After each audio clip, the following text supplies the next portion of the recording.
ballers pulled up, you can hear they hand me. And VIP bought a girl so friendly. Broke boys looking on, you can feel they envy. Business owners over here, you see that money round us. All the rappers and the singers wanna party round us. We gon' pop a few bottles, never nothing to us. If we leave this hill, we gon' need a tour bus. He Dilla got the hits, keep the party going. He even play your joint if you really is plugged in. Got the smoke in the hair, keep the liquor flowing. Big tipping over here, you know the ladies know this. In the dark, you know I keep the real around me. Candy girl, the only thing that's really sweet about me. Grown folks over here, we always party in peace. The hottest thing around, we in the VIP.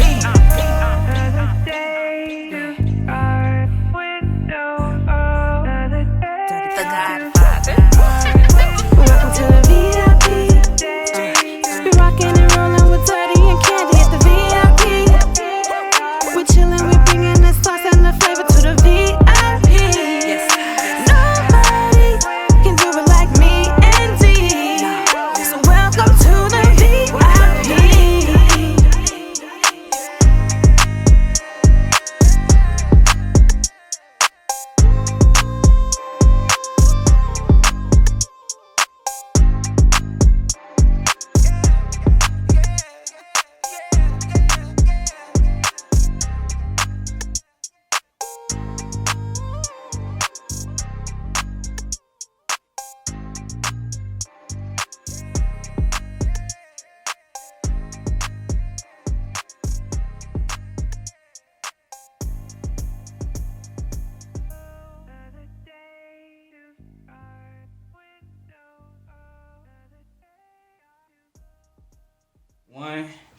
Welcome back to the VIP Lounge Radio Show. Of course, I am Dirty Eagle, and this is... What's good, guys? It's Candy Girl. How y'all feeling tonight? we Pretty got good? a special guest today. We do. We got a special guest. Not only is he one of my closest friends, Yes. but he's one of the most educated, strongest black men I know. Yes. So let's go back. Let's look at some of his credentials. In 2009, it was back when I went to school. He got his bachelor's of general studies at IUN, Indiana Wow. University Northwest. In 2011, he got his master's of library science. Wow. Oh yeah, he wasn't playing. He wasn't done. In May of this year. Oh, it's already set. Oh, So 2021? it's done. It's We are over. looking at Dr. Doug. What? Dr. Dub. Dub. Okay. Yes, Congrats.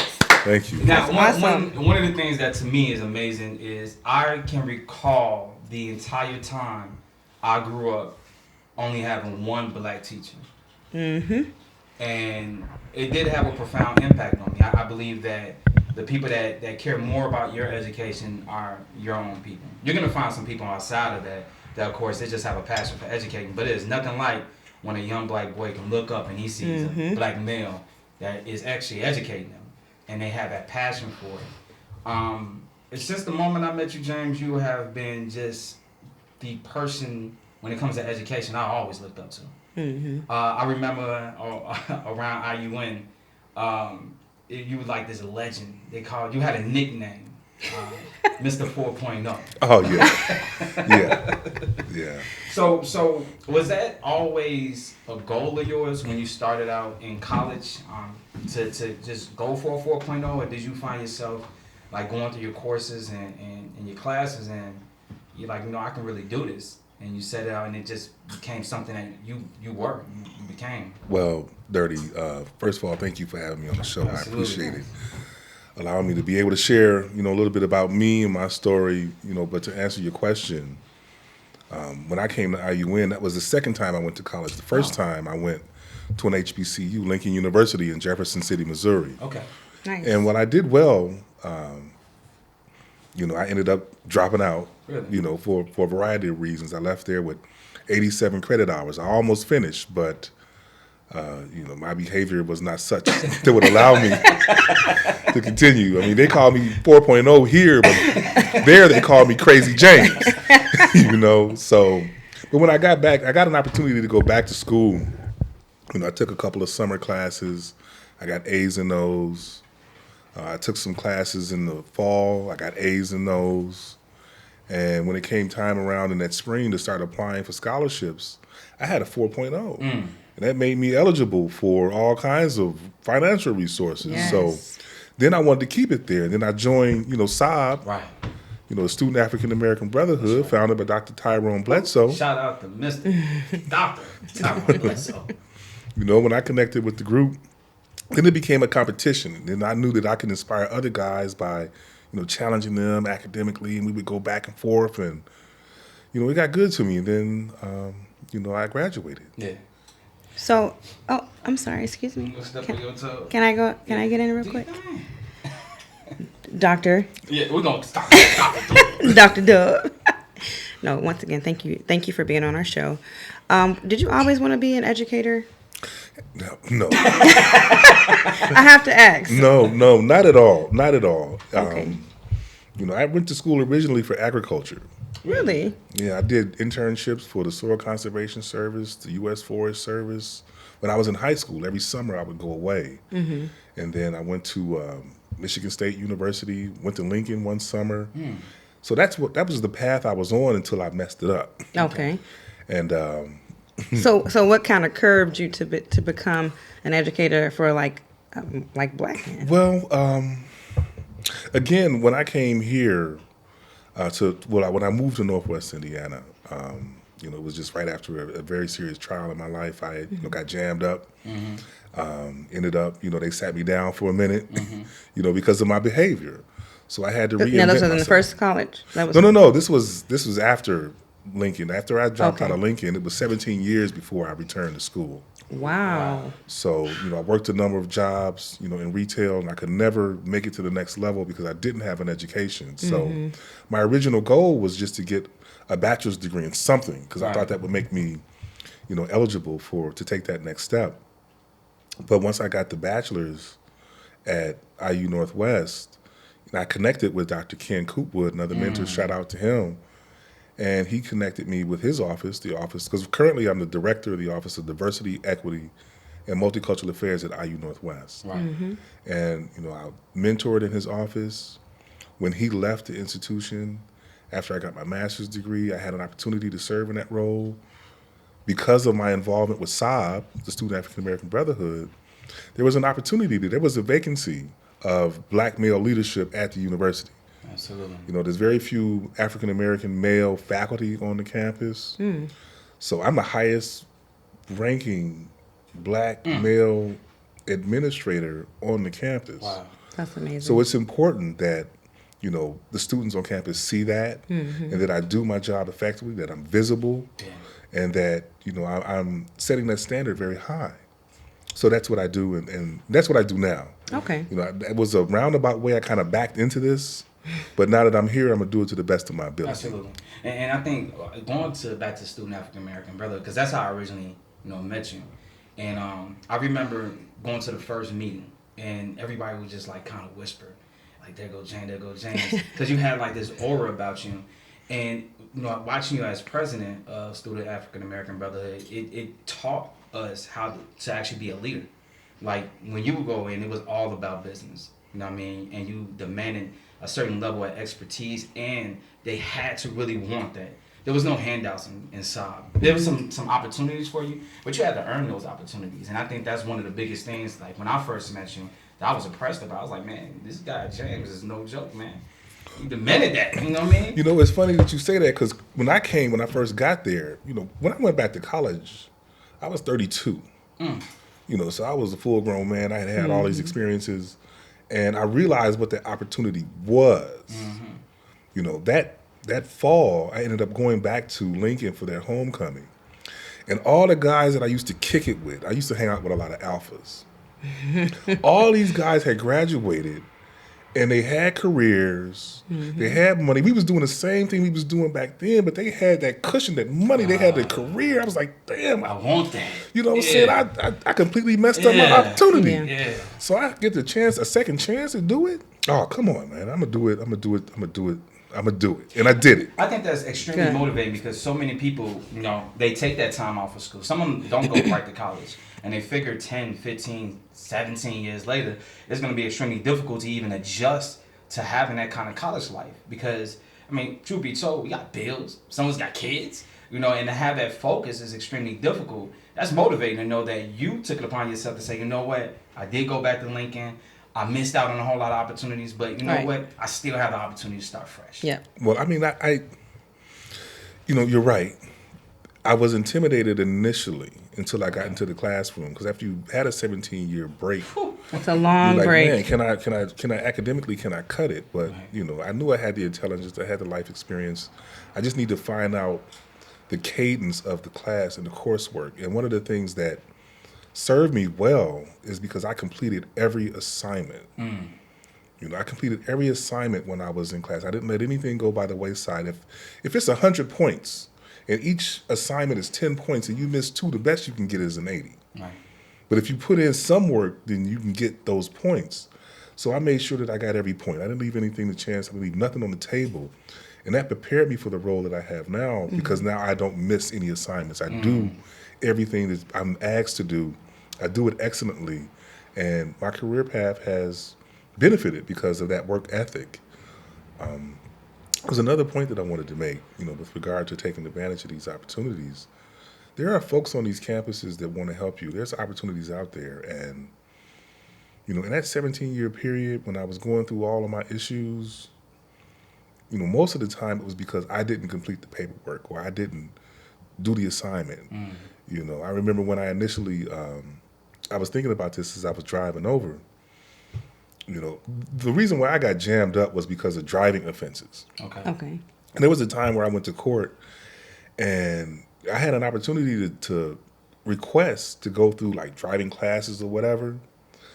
But in my short-sightedness, I just wanted to get the $500 bond money back. You know what I'm saying? So it is help out there. You just didn't request it. But I said, I didn't get the bond money. But the clerk was like, man, you're going to burn your license. You're going to burn your license. I didn't know what the hell he was talking about. And I ended up burning my license. Yeah. My license was revoked. And then when you get stopped again in Illinois, your license revoked. They push you for 5 years. It's 5 years before you can even reapply. Right. And then in that 5 years, do you think I was driving? Of course. Oh. Do you think I got You wasn't. again? No, you couldn't have been. So then they pushed me for another 5 years. Wow. You know what I'm saying? And then you get caught again. That happens so many times. Then then they sit you down, and essentially that's what happened. And because I didn't do the paperwork, I didn't do what I was supposed to do. Right. That was my point. And for us as black men, we don't have the luxury of being able to make those mistakes. No, we don't. We get taxed in a way that other people don't. Right. And, we have to let our young folks know that. But sometimes, you got to get taxed before you understand those lessons. That's true. With you going to, the second time around, how important was it because you were married and everything, how important was it for you to go out and get those scholarships and those grants to sustain yourself? That's what I was going to ask about, And it was real. When I first moved to Northwest Indiana, I think I had shared this with you before, because I got jammed up. I had applied for a job at a dollar store. Really? Now, I had just left from position. I was a manager. I had over 130 people I was responsible for. I had responsibilities. I had a job that was paying well.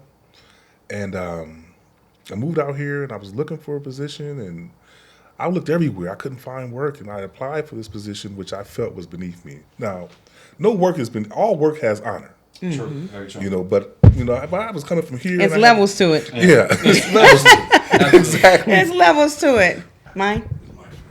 So I applied for this position, and I think I'm gonna get the job. It's $8-9 an hour. I'm like, okay, I can get started here. I can do something. I'll be the manager here in no time. And then people told me that they could not hire me because of my background, and I was devastated. And ironically, it was during the summer bridge for Brother to Brother that they were having. They had just started the program on our campus. And I had declined to participate because I had this job making $8-9 an hour. And when I didn't get it, I said, well, I called them back. I said, hey, can I do this? And they said, yeah, we'll let you in. And I got in the program, and it's been off to the races ever since. Wow.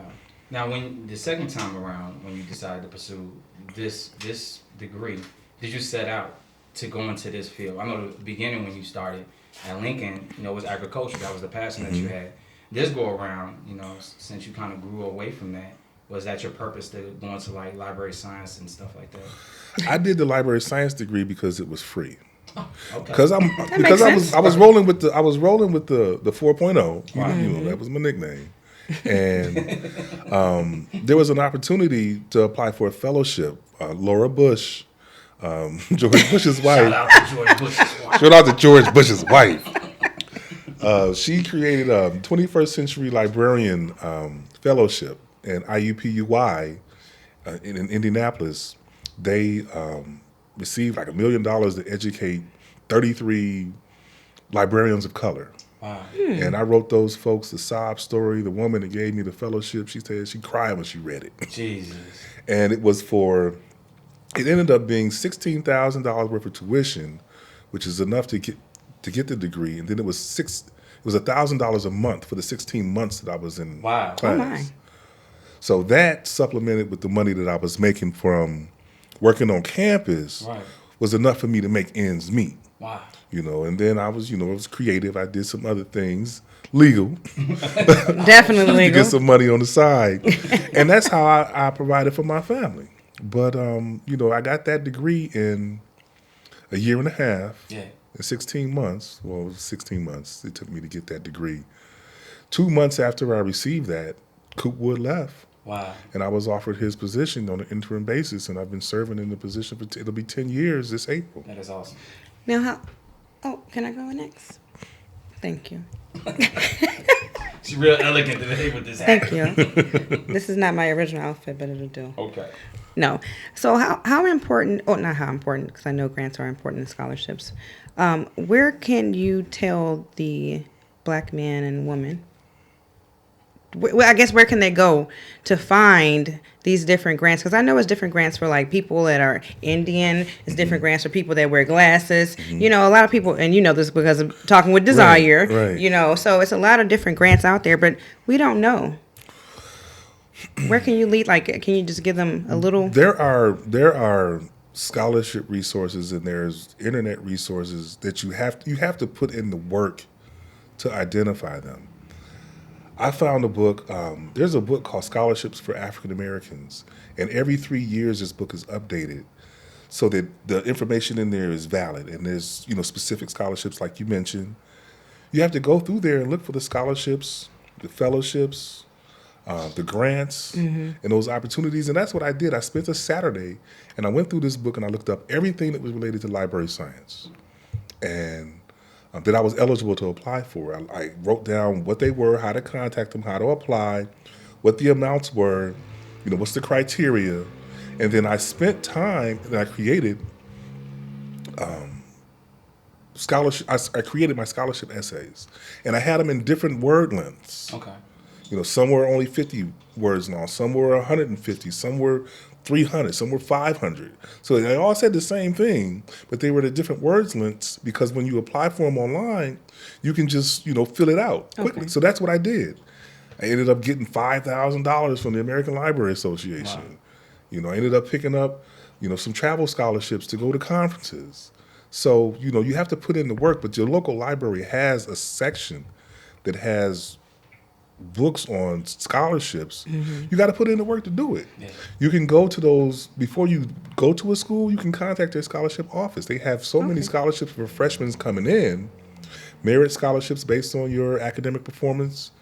Valedictorians, sometimes they go free at IU Northwest. If you're the valedictorian, you get a free ride. I'm sitting on the table with somebody that had a free ride at IU Northwest. Yeah. Well, if I like to toot my own horn. Yeah, I did.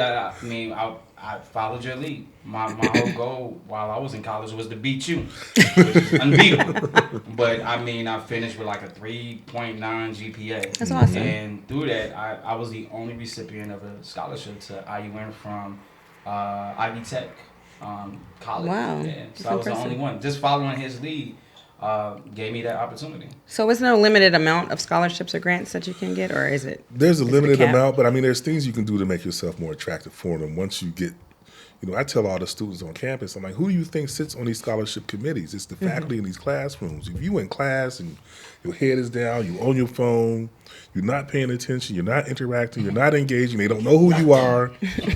Your name is not ringing in their ears when they sit down at the table. when they look at a list of names and they see your name, if they know you, they're going to be, okay, I know what this student is about. This is a serious student trying to get it. Yeah. Or I know a little something about him. Let me go ahead and hit him off. Now, your current research, which I find pretty amazing, Excuse me. for your doctorate degree, is the bachelor's degree experience of African American males post-incarceration. Why was that important for you to do your research on in order to obtain your doctorate degree? I read Michelle Alexander's The New Jim Crow, The Mass Incarceration. Great book. The New Jim Crow, Mass Incarceration in the Age of Colorblindness. And it occurred to me that there's going to be so many black men that are going to be released from prison or jail with a record that needs opportunity. And finding out, what does that pathway look like for them? How do they obtain the resources? What are the support, or if there's mentorship, just how do they do it? What does that experience look like? I wanted to document that. So I was able to identify 5 men who that was their path. And then I wanted to find out what the outcomes were for those individuals. So I was able to find those 5 guys, and I sat down and I did a qualitative research study. I talked to them about their past, what was it like growing up, their experiences while they were incarcerated, and what were the outcomes for them once they got out and then they pursued that degree. This is a far different thing, getting an associate's degree when you're inside, and as opposed to being outside, you got to pay all these bills like you mentioned earlier. And then I wanted to, really interrogate what kind of supports are they offering in the correctional system? I mean, is it designed to rehabilitate, or is it designed to punish? And I think we know the answer to that. Absolutely. But when you look at the research, those individuals who have higher levels of high school achievement or get degrees, or have education when they get out, they return to prison at a lesser rate than guys that don't have an education. Basically, so education is a key for you to stay on. It's a key factor in recidivism. The likelihood of an individual returning back to jail. So I wanted to study that phenomenon and then perhaps provide some sort of roadmap for guys that they can say, okay, I can do this, or this is what I can expect. And for colleges that are serving these individuals, what kind of supports and resources do we need to put in play? Because the age of folks that are going to college, people are going to college later in life because of the experiences they have, and they got to work, especially in urban communities. They've got to work, and sometimes college is not the first choice. So that's why I wanted to study that. I remember a while ago doing a show with Judge Mathis, and one of the things I wanted to do and pursue was actually it's to reduce recidivism, but it's a nonprofit organization to reduce recidivism. And it was ironic because he actually has a nonprofit organization that focuses on reducing recidivism. And one of the things that he does is when they're getting close to being released, maybe a month or 2 months before being released, they start a program that they put them in, and it helps them to kind of transition. And instead of them getting a job when they get out, he helps them to create their own businesses. He felt it was a little bit more better for them because, typically when you get out of jail and you're trying to work a job, it's difficult. Yes. The pay is extremely low. You're not just, and it's super hard to climb up the corporate ladder. So, he would start maybe cleaning services for these guys and help them turn over. So there's a lot of resources out there. Yeah, there's a lot of resources out there if you want to go into that field. But I just thought the fact that your research was on that particular thing for people who have bachelor's degree post incarceration, I think that's a kind of forgotten span of people that people really don't think about. We do get out of jail, and you do want to succeed. And one of the keys to succeeding is having that higher education. It just gives you a better opportunity than, of course, you just going to school and getting high school diploma and you out of track. Well, you raised a very good point.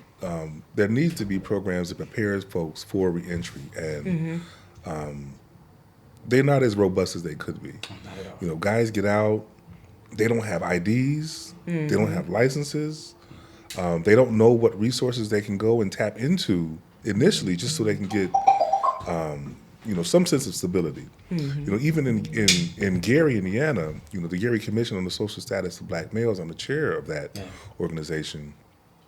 They have reentry circles where they work with these men that are reentering society, because many of them get out, they have no place to go.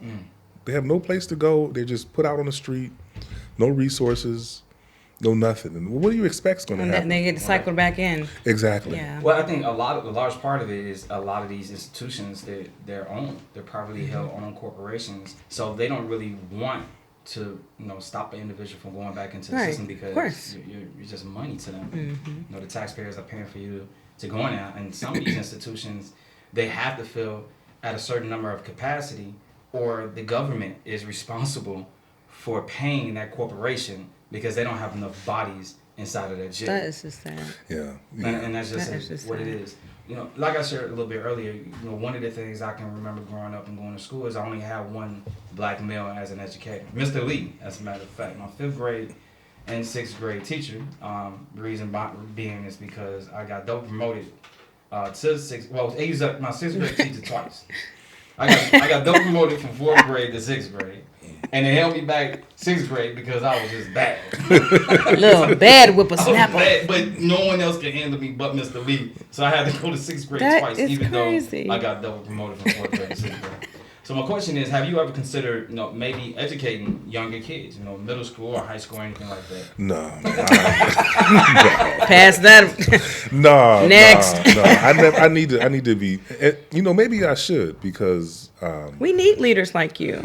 Well. Casey was complaining. I She got wants to know her. why is no one looking like us teaching her. She literally said. She just said this the other day. She said, "Why do I always have White woman teachers. me? Why don't I have any black women or black men?" And I was like, she recognizes that at 9.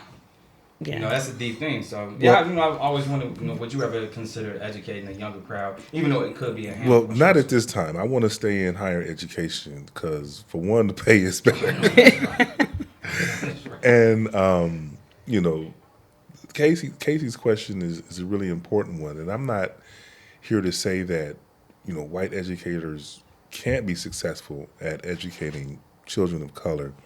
It's just a bit more difficult because of the disconnect between the spaces that they grew up in and Right. the experiences they had, and then these children that they're dealing with. Like they're teaching Black history.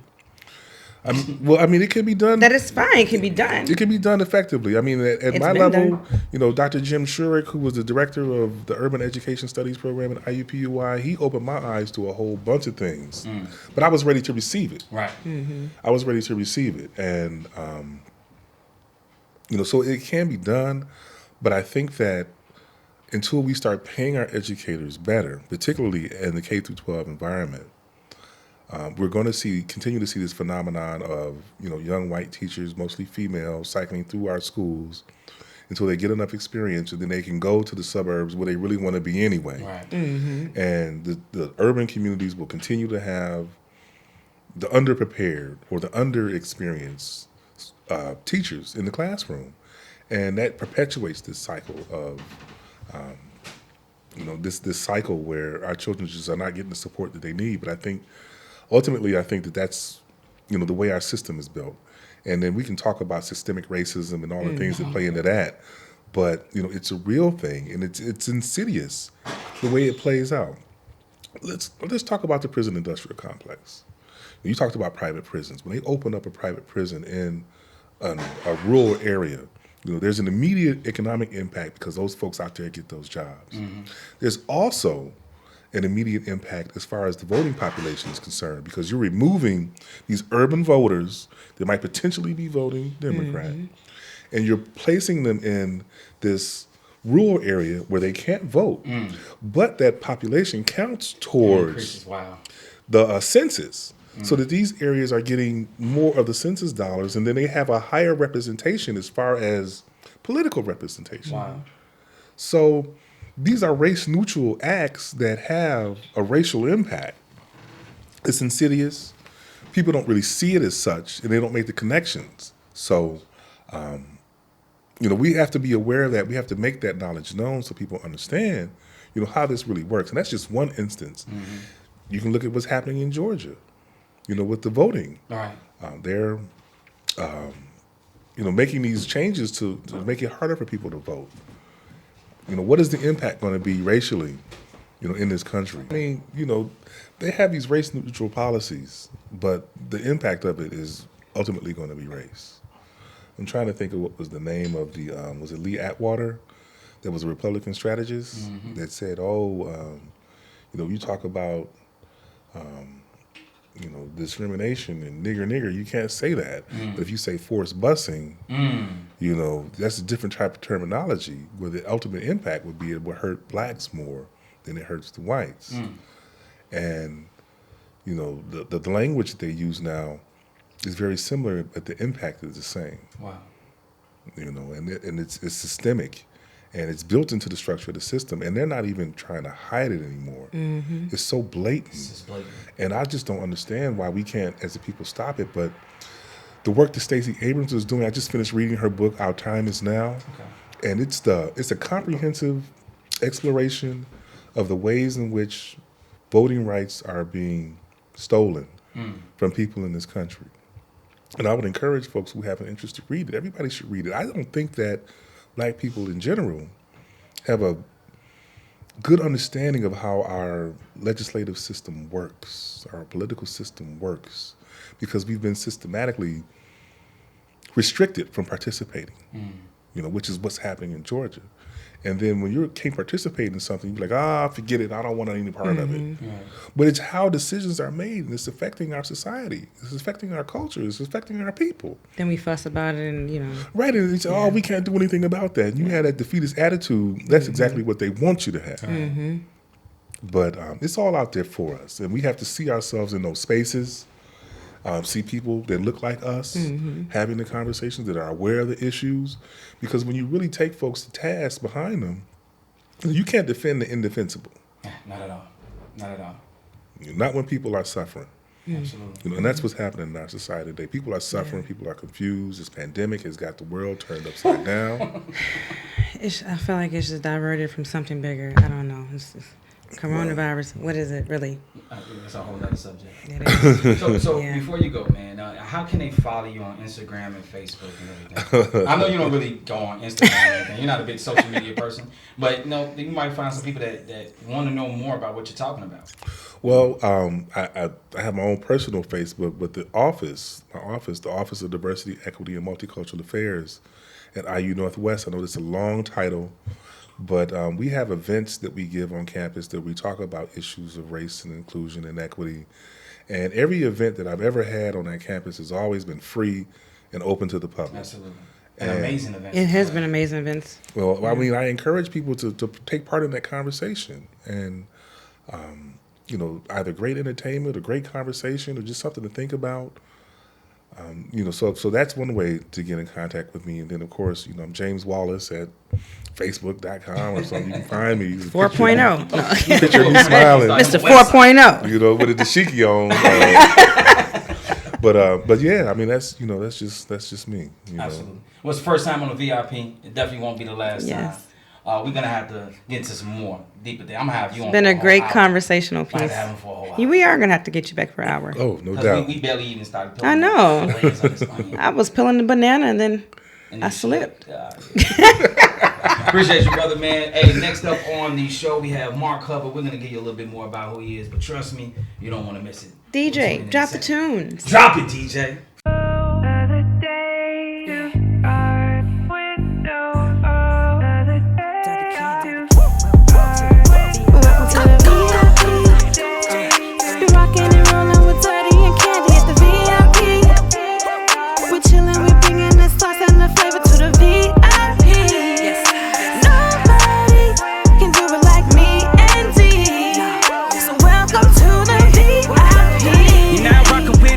Candy. The ballers pulled up, you can hear they hand me. And VIP bought a girl so friendly. Broke boys looking on, you can feel they envy. Business owners over here, you see that money round us. All the rappers and the singles wanna party round us. We gon' pop a few bottles, never nothing to us. If we leave this hill, we gon' need a tour bus. He Dilla got the hits, keep the party going. He even play your twin if you really is plugged in. Got the smoke in the hair, keep the liquor flowing. Big tipping over here, you know the ladies know this. In the door, you know I keep the real around me. Candy girl, the only thing that's really sweet about me. Grown folks over here, we always party in peace. The hottest thing around, we in the VIP.